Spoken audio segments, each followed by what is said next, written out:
Sometimes your bike just needs a really thorough clean, particularly if you've got a big event coming up like a sportive or a race. First of all, run a bucket of hot, soapy water. I always use washing up liquid because there's always some in my house. If you're a bit more organised, you can use a specific bike or a car soap. I've never had a problem with that though, so it's up to you. It is important that it's hot though, it gets rid of grease and oil much better. Before the bike gets wet though, first of all, I decant some degreaser into an old pot. Half a water bottle works particularly well. Pro mechanics tip, amazing. Now with an old brush, I just paint the degreaser liberally onto the chain. Some people swear that you need to take the chain off to clean it thoroughly. I don't agree with that. And more than that, I'm quite superstitious about how many times I break it and then rejoin it, even with a power link. So I try and avoid it and just paint it on.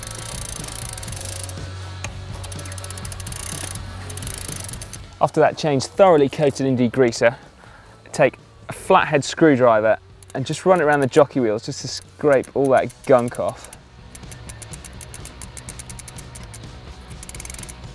And then sparingly, I get a bit more degreaser on here too.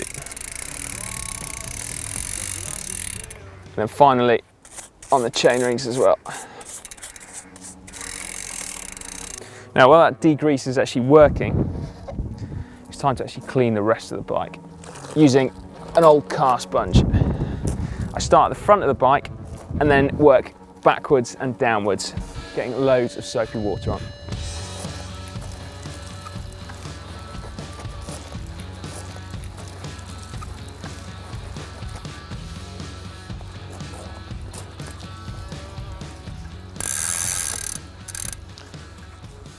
When I get to the area of the drivetrain, I swap my clean car sponge for a greasy old one.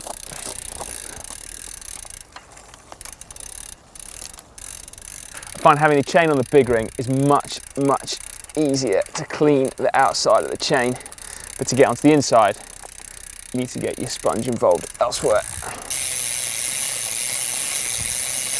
Now this has come up pretty clean. If it needs a bit more going over, just apply some more degreaser, and again, just leave it to sit. Now, when I come back to it again, I'll use my clean sponge, and it should come up pretty spotless.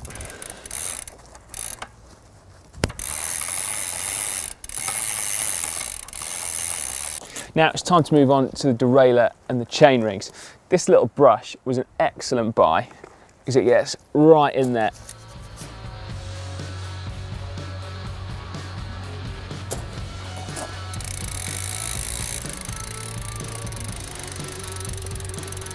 Make sure that when you've cleaned it satisfactorily that you get the degreaser off really thoroughly.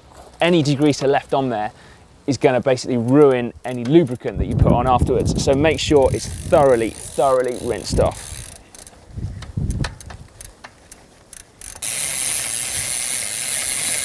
Now I'm going to turn my attention to the wheels, drop the front one out, and then start by cleaning the frame and the front forks that you couldn't get to whilst the wheel was in.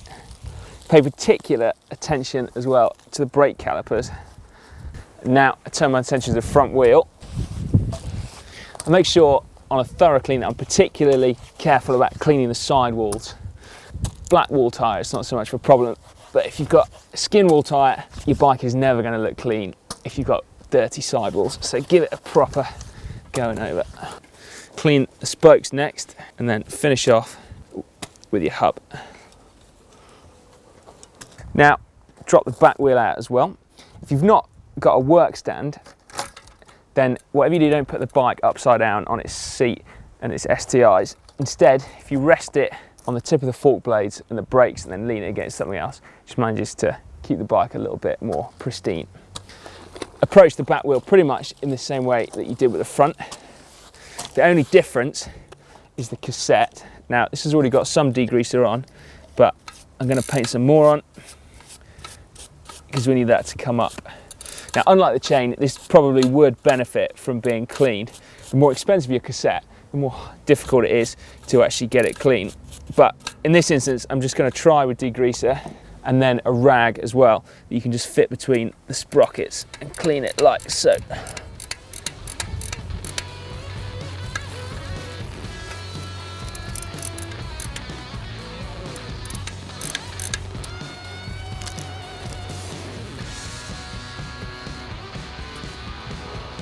Just pop the wheels back in, the bike should be pretty much spotless now. So all we're going to do is replace our bucket of dirty soapy water with clean water and rinse the bike off. You can use a hose at this point as well.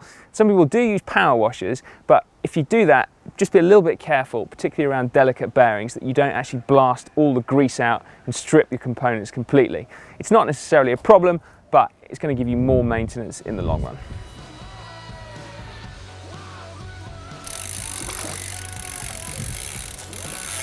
The bike is pretty much spotless except for one jarring thing. Now you've noticed Tom last riding around on filthy bar tape.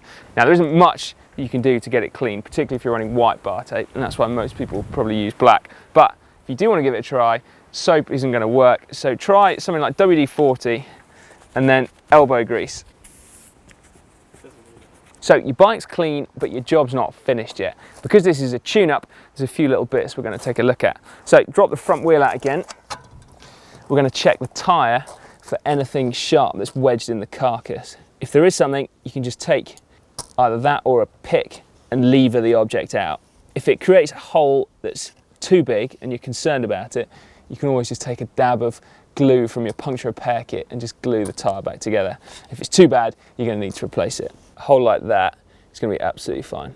Now you can repeat the process obviously for the back wheel, and while the wheels are out, just go and take a look at your brake pads. Often they can get, if you've got alloy rims, they'll get little bits of metal wedged in them, and then you can also lever out any gunk from inside. It's really, really important if you're using carbon rims as well, because that's an expensive mistake if you leave any bits of grit or anything in your pads. Now for re-lubing. Use whichever lube takes your fancy. I know that my 5-minute bike cleaning tips with my WD-40 isn't going to work because we've used degreaser on the chain, so that just won't last. So I tend to use a wet lube. That's just because of where I live and the kind of riding I tend to do. But if you're lucky enough to live in somewhere dry, then use dry lube. Take your rag and just wipe off any excess. And then we'll take an aerosol and give the derailleurs a bit of a going over the brake calipers. While the bike's in this position, you can always check things like the indexing and the brakes, just so that it's properly tuned up for your sportif or your race. Otherwise, it's good to go, with the exception of that grotty bar tape, which I'm going to have to change for Tom last. For a more in-depth clean and service, click here, or for a quicker, faster routine, watch my 5 minutes cheats guide over there.